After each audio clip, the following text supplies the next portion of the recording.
नमस्कार विद्यार्थी मित्रांनो, मी कल्याणी लोकायनास अकॅडमीमध्ये तुमचे स्वागत करते. तर आपल्या वीकली करंट अफेअर्सच्या सिरीजनुसार दर आठवड्याला आपला करंटचा एक व्हिडिओ एक सेशन आपण घेत असतो. चला तर मग सुरू करूया आपल्या आजच्या सेशनला experience the current with Kalyani. तर सगळ्यात पहिले आपण बघणार आहोत युपीआय बद्दलची माहिती, युपीआय बद्दलची बातमी. तर युपीआय लवकरच युरोपात टिप्स पेमेंट सिस्टमशी जोडण्यासाठी सज्ज झालेला आहे. तर युपीआय म्हणजे युनिफाईड पेमेंट इंटरफेस, याच्याबद्दल आपल्याला सगळ्यांना माहितीच असेल. युपीआय भारतामध्ये 2016 साली सुरू करण्यात आलं होतं आणि त्यावेळेसच त्यानंतर हळूहळू हा प्लॅटफॉर्म भारतामध्ये पेमेंटसाठीचा सर्वात मोठा प्लॅटफॉर्म आताच्या सध्याच्या घडीला झालेला आहे, की त्याच्यामध्ये एका दिवसाला 20 अब्जापेक्षा जास्त ट्रान्झॅक्शन होतात युपीआय पेमेंट सिस्टम मध्ये. तर ही युपीआय पेमेंट जी सिस्टम आहे ही टिप्स जी पेमेंट सिस्टम आहे युरोपची, ज्या पद्धतीने भारतामध्ये युपीआय अंतर्गत पेमेंट केलं जातं त्याच पद्धतीने युरोपामध्ये टिप्स अंतर्गत पेमेंट केलं जातं. तर या युरोपच्या टिप्स सिस्टीम बरोबर युपीआय ही सिस्टीम जोडण्यात येणार आहे. आरबीआय आणि एनपीसीआय या सिस्टीमने हा डिसिजन घेतलेला आहे की युपीआय आणि टिप्स यांना लिंक करणं. तर हे लिंकेज कशामुळे करण्यात येत आहे याच्याबद्दल आपण जाणून घेऊयात. तर या लिंकिंगमुळे काय होणार आहे, तर भारत आणि युरोपचे जे क्रॉस बॉर्डर ट्रान्झॅक्शन्स आहेत, पेमेंट्स आहेत, हे जलद गतीने आणि कमी खर्चामध्ये होणार आहेत. म्हणजे ज्या वेळेस टिप्स आणि युपीआय हे दोघं लिंक केले जातील त्यावेळेस जे भारतीय युरोपमध्ये आहेत ते कमी वेळेमध्ये आणि कमी खर्चामध्ये पेमेंट भारतात करू शकतात, पैसे ट्रान्सफर करू शकतात. त्याच पद्धतीने जर युरो एरियातले काही लोक भारतात असतील तर तेही इथून पैसे पेमेंट जे काही असेल ते युरोपमध्ये ट्रान्सफर करू शकतील.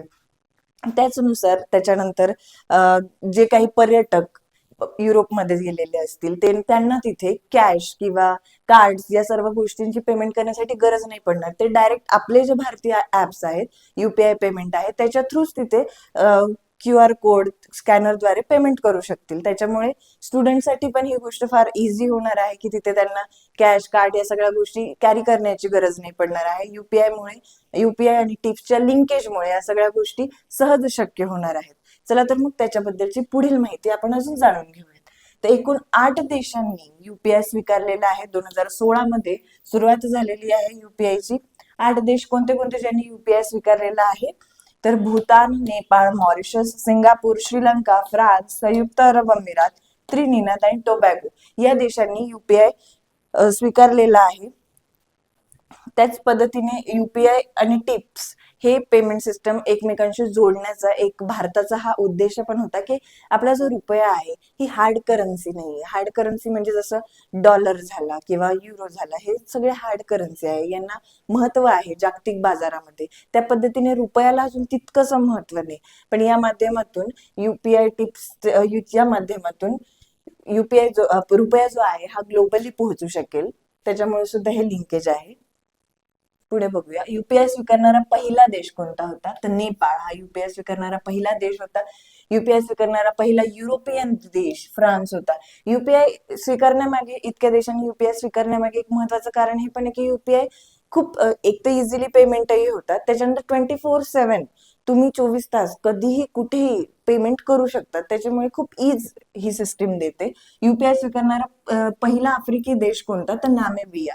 2025 मध्येच म्हणजे आताच याच वर्षी नामेबियाने पण युपीआय ही सिस्टीम स्वीकारलेली आहे. त्याच्यानंतर युपीआय स्वीकारणारे पहिले कॅरेबियन देश त्रिनिदाद आणि टोबॅगो.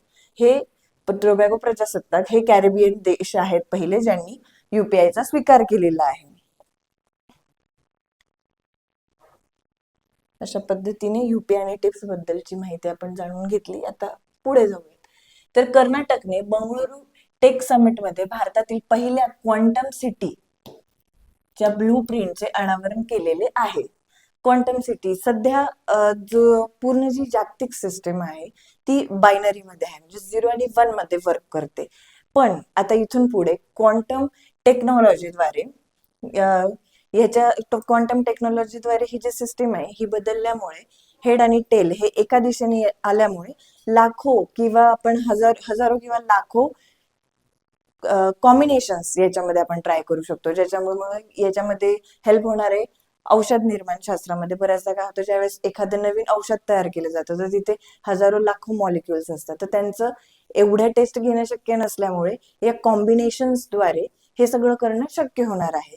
तर ह्याच्याशीच रिलेटेड आपण क्वांटम टेक्नॉलॉजीच्या रिलेटेड ही क्वांटम सिटी जी आहे हे कर्नाटकच्या बेंगळूर या ठिकाणी उभारण्यात येणार आहे. ब्लूप्रिंटचं अनावरण केलेलं आहे, त्याच्याबद्दल आपण बघूयात. तर अनावरण बेंगळुरू टेक समिट मध्ये कर्नाटकने ब्लू प्रिंट अनावरण केले आहे, म्हणजे रूपरेषा अनावरण केलेली आहे या क्वांटम सिटीची. ठिकाण बंगळुरू जवळ एक्झॅक्ट ठिकाण आहे हेसरघट्टा, इथे ते प्रस्तावित केलेलं आहे. उद्देश कर्नाटकला क्वांटम तंत्रज्ञानाचे जागतिक केंद्र बनवणे, कारण इथून पुढे 20-30 वर्षामध्ये जगामध्ये क्वांटम फिजिक्स तुम्ही सगळ्यांनीच ऐकलं असेल, त्याच्यामुळे क्वांटम टेक जे आहे हे फार जास्त प्रभावी होणार आहे. त्याच्यामुळे भारतही इथे कुठे मागे नाही राहायला पाहिजे, म्हणून कर्नाटक राज्य सरकारने हे पाऊल उचललेलं आहे. आणि इव्हन फक्त कर्नाटकचाच नाही तर भारताने सुद्धा हे जे नॅशनल क्वांटम प्रोग्राम आहे तो सुरू केलेला आहे तंत्रज्ञानाचा, क्वांटम तंत्रज्ञानाचा. त्याच्या अंतर्गतच कर्नाटकने कर्नाटक क्वांटम मिशन सुरू केलेलं आहे आणि त्या मिशन अंतर्गत ही क्वांटम सिटी उभारण्यात येणार आहे. तर गुंतवणूक प्रकल्पासाठी 1,000 कोटी रुपयांची गुंतवणूक निधी मंजूर झालेला आहे कर्नाटकच्या या प्रकल्पासाठी. भारताचा जो प्रकल्प आहे नॅशनल क्वांटम मिशनचा, त्याच्यासाठी जवळजवळ 6,000 कोटी पैसे मंजूर झालेले आहेत, निधी मंजूर झालेला आहे.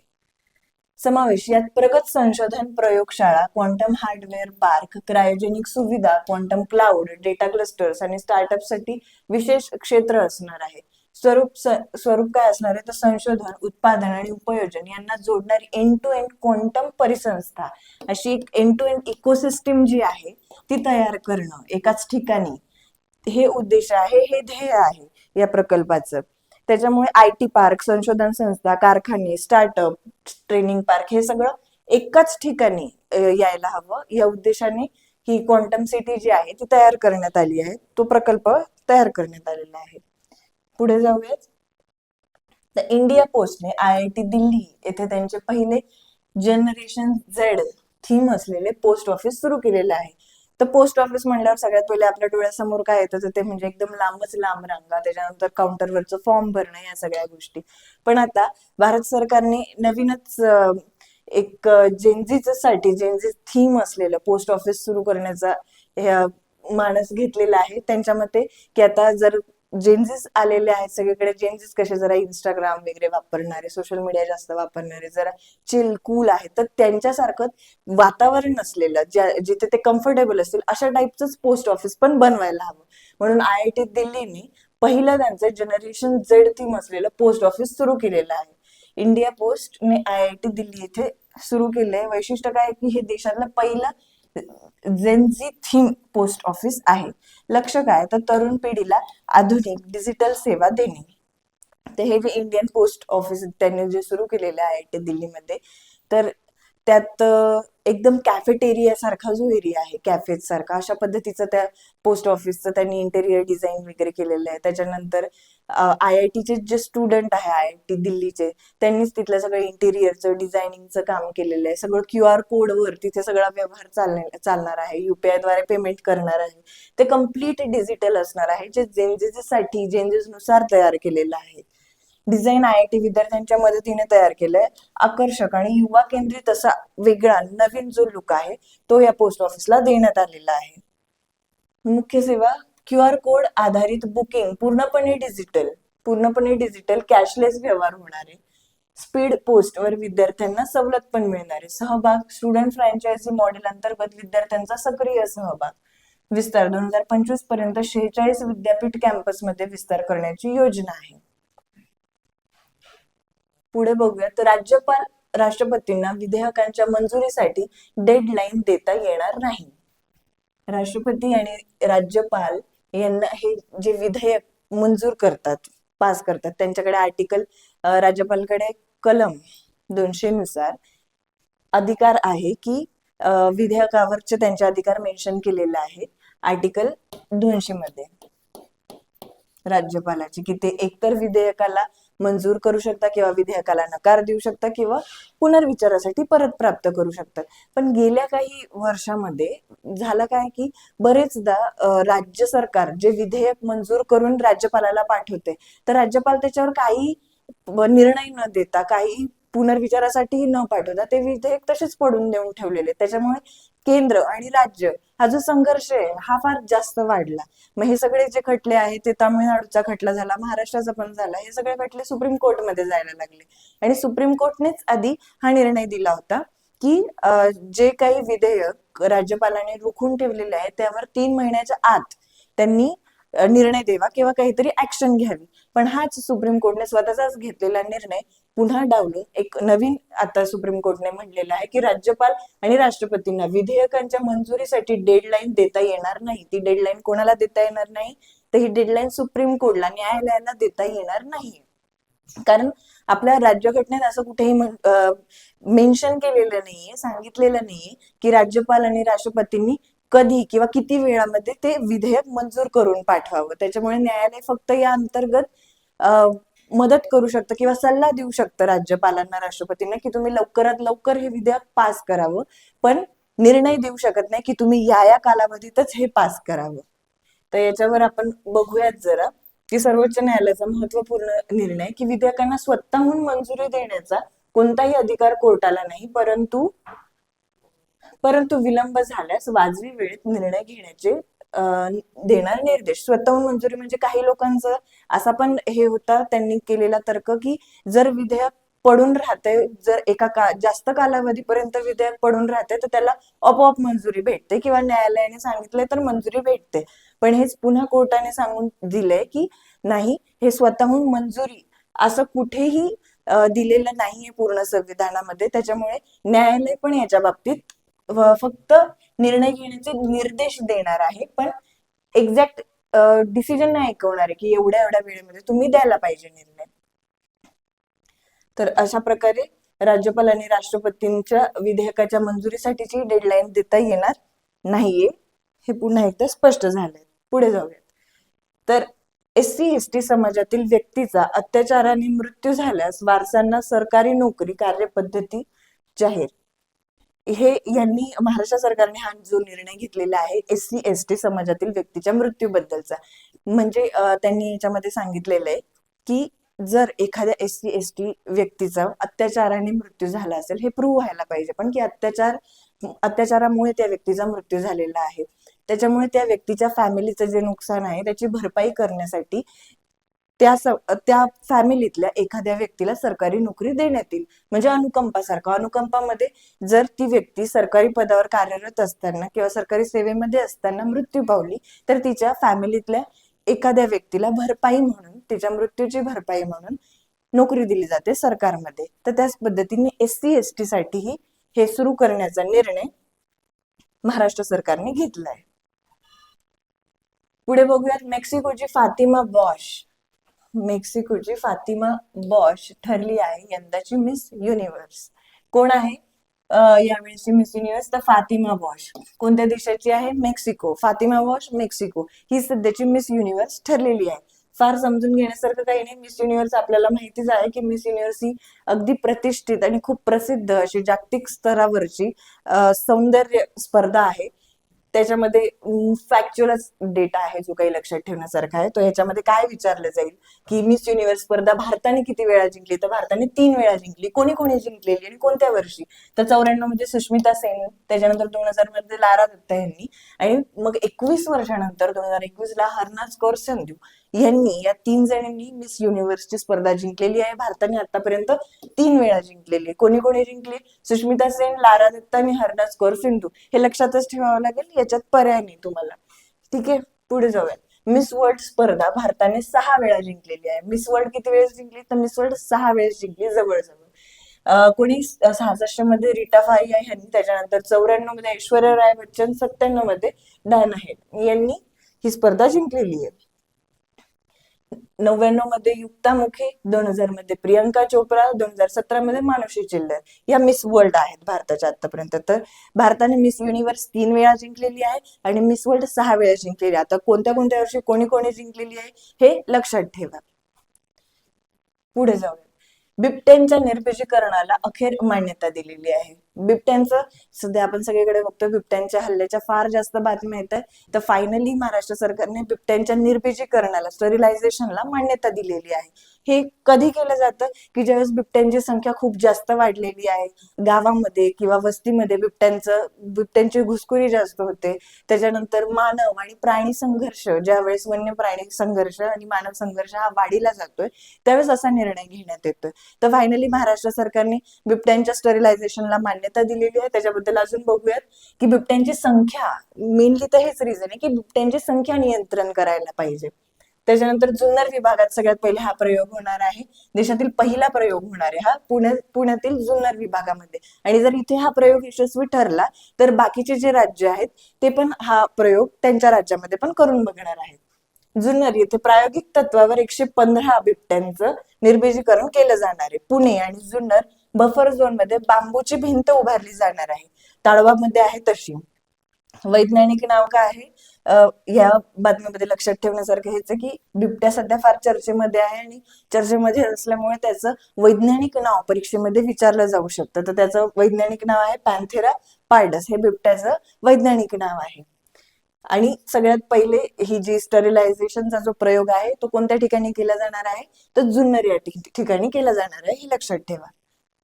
आता शेवटी सांगायचं झालं तर मध्ये बघूयात. तर मत्स्य 6000 ही भारतातील पहिली मानवयुक्त खोल समुद्रातील पाणबुडी आहे, जी समुद्रयान हा जो प्रकल्प आहे भारत सरकारचा, या प्रकल्पाअंतर्गत विकसित केली जात आहे.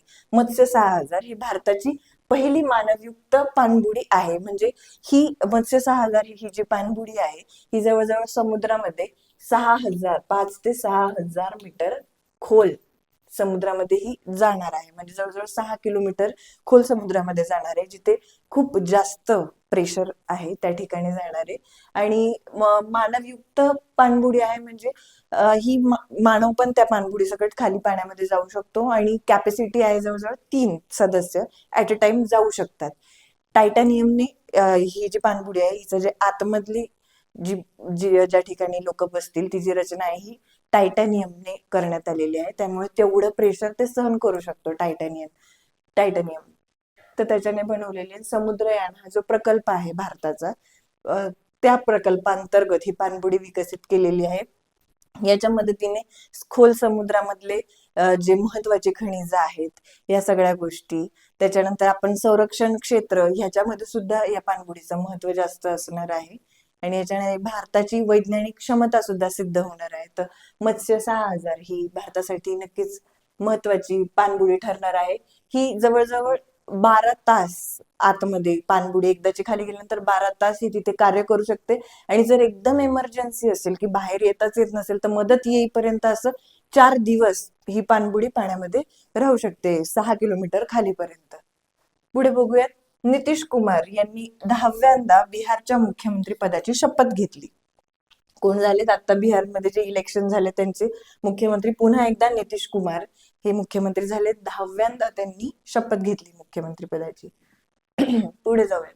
चिलीच्या माजी अध्यक्षा मिशेल बॅचलेट यांनी 2024चा इंदिरा गांधी शांतता व निशस्त्रीकरण पुरस्कार त्यांना मिळालेला आहे. चिलीच्या माजी अध्यक्ष होत्या मिशेल बॅचलेट. मिशेल बॅचलेट या चिलीच्या पहिल्या महिला राष्ट्राध्यक्ष सुद्धा होत्या. 2006 साली त्या तिथे निवडून आलेल्या. तर त्यांना 2024चा इंदिरा गांधी शांतता व निशस्त्रीकरण पुरस्कार देण्यात आलेला आहे. त्यांना हा पुरस्कार मिळालाय कारण त्यांनी शांतता क्षेत्रात, निशस्त्रीकरण क्षेत्रात, त्याच्यानंतर जे मानवतावादाचे मूल्य आहेत, मानवाधिकार आहेत, स्त्रियांसाठीची जी क्षेत्र आहेत या क्षेत्रामध्ये त्यांनी खूप मोलाची कामगिरी बजावली. त्याच्यामुळे त्यांना मिशेल बॅचलेट यांना हा पुरस्कार देण्यात आलेला आहे. पुढे बघूया. तर राष्ट्रीय पुरस्कार विजेत्या अभिनेत्री कीर्ती सुरेश यांची युनिसेफ इंडियाच्या सेलिब्रिटी ऍडव्होकेट म्हणून नियुक्ती करण्यात आलेली आहे. कीर्ती सुरेश यांची राष्ट्रीय पुरस्कार विजेत्या या शब्दावर जरा फोकस केला तर ह्यांचा चित्रपट होता महानटी. महानटी हा जो चित्रपट होता याच्यासाठी यांना हा राष्ट्रीय पुरस्कार मिळालेला आहे, अभिनेत्री कीर्ती सुरेश यांना. तर ते आता युनिसेफ इंडियाच्या सेलिब्रिटी ऍडव्होकेट म्हणून त्यांची नियुक्ती करण्यात आलेली आहे. त्यांच्या आधी प्रियंका चोपडा, त्याच्यानंतर आयुष्मान खुराना, काजोल यांची पण नियुक्ती करण्यात आलेली होती. आणि या अंतर्गत युनिसेफच्या अंतर्गत ते भारतातील जी गरीब मुलं आहेत, त्याच्यानंतर मुलींसाठी काही चांगल्या योजना, पोषण आहाराच्या योजना, या सगळ्या अंतर्गत त्या फोकस करणार आहेत सेलिब्रिटी ऍडव्होकेट म्हणून. पुढे जाऊया. मध्य प्रदेशातील पन्ना जिल्ह्याला तेथील हिऱ्यांसाठी म्हणून भौगोलिक ओळख जीआय टॅग मिळाला आहे. प्रदेशातील पन्ना जिल्हा हा आधीपासूनच हिऱ्यांसाठी खूप फेमस जिल्हा आहे, हे सगळेजण तुम्ही जाणतातच. तर त्या पन्ना जिल्ह्यातल्याच हिऱ्यांना जीआय टॅग मिळालेला आहे. आता जीआय टॅग हा स्पेसिफिकली त्याच ह्यांना दिला जातो की ज्या ठिकाणी एखादं उत्पादन त्या उगम स्थानाच्या काहीतरी खास वैशिष्ट्यावर असतं, त्याच्यामुळे तिथे जीआय टॅग दिला जातो. आणि जीआय टॅग मुळे काय होतं, तर तिथल्या ते जे उत्पादन आहे त्याला संरक्षण, गुणवत्ता आणि जागतिक ओळख प्राप्त होते त्या जीआय टॅग दिल्यामुळे. त्याच्यानंतर आता पन्ना जिल्ह्यातील हिऱ्यांना हा जो जीआय टॅग मिळालेला आहे त्याच्यामुळे काय होणार आहे, तर जागतिक ओळख वाढणार आहे, स्थानिक खाणकामगार जे आहेत त्यांना आर्थिक मदत होणार आहे, पर्यटन वाढेल, त्याच्यानंतर चांगल्या प्रतीचे हिरे बनतील, हिरे मिळतील. ते कारण पन्ना जिल्ह्यातल्या या हिऱ्यांना एक ओळख, विशिष्ट ओळख प्राप्त झालेली आहे जीआय टॅग मिळाल्यामुळे. पुढे जाऊया. भारत आणि ब्रिटन यांच्यातील अजेया वॉरियर 25 नावाचा संयुक्त लष्करी सराव राजस्थानमधील महाजन फील्ड फायरिंग रेंज मध्ये सुरू झालेला आहे 17 नोव्हेंबर रोजी. अजया वॉरियर 25 हा जो सराव आहे हा कोणत्या दोन देशांमध्ये होत आहे? अजया वॉरियर तर भारत आणि ब्रिटन या दोन देशांमध्ये हा अजया वॉरियर सराव होत आहे. कोणते दोन देश? भारत आणि ब्रिटन. हे इथे लक्षात ठेवण्यासारखं आहे. केम्ब्रिज डिक्शनरी मध्ये 2025च्या वर्ड ऑफ द इयर म्हणून पॅरासोशल हा जो शब्द आहे, पॅरासोशल या शब्दाची घोषणा केलेली आहे. तर पॅरासोशल म्हणजे काय, की वन साइडेड इमोशन, म्हणजे ज्यावेळेस इन्फ्लुएन्सर्सला किंवा मग सेलिब्रिटीजला आपण बघतो आणि त्यांच्या प्रती आपण एकतर्फी जे भावनिक कनेक्शन जे फील करतो त्याला पॅरासोशल म्हटलं गेलंय. बरं, पॅरासोशलच हा शब्द का निवडला त्यांनी यावर्षी या डिक्शनरीत टाकण्यासाठी, तर सध्याचं जे सोशल मीडियाचं युग आहे त्या अंतर्गत काय होतंय की सर्वजण सोशल मीडियावर जास्त एंगेज असल्यामुळे गेमर्स असतील, युट्यूबर्स असतील, इन्फ्लुएन्सर्स असतील, यांना रोज रोज त्यांचे व्हिडिओ हे सगळं बघून बघून त्यांच्याशी जवळीकतेचं नातं सर्वजण फील करत आहे आणि बाहेरच्या जगापासून कुठेतरी तुटताय. त्याच्यामुळे हा जो पॅरासोशल शब्द आहे, हा पॅरासोशल कल्चर हे तिथून आलं, म्हणून हा शब्द केम्ब्रिज डिक्शनरीने वर्ड ऑफ द इयर म्हणून या शब्दाची घोषणा केली. पुढे बघूयात. गोव्यात जानेवारीत जागतिक मराठी संमेलन जे होणार आहे, जानेवारीमध्ये होणार जागतिक मराठी संमेलन, त्याच्या अध्यक्षपदी डॉक्टर काकोडकर हे असणार आहेत. कोण असणार आहेत अध्यक्षपदी? डॉक्टर काकोडकर. गोव्यात होणाऱ्या जागतिक मराठी संमेलनामध्ये डॉक्टर काकोडकर हे अध्यक्ष असणार आहेत. आजच्या सेशन मध्ये एवढंच. भेटूया पुढच्या सेशनला. तोपर्यंत जर व्हिडिओ आवडला असेल तर लाईक करा, शेअर करा, चॅनलला सबस्क्राईब करा. धन्यवाद.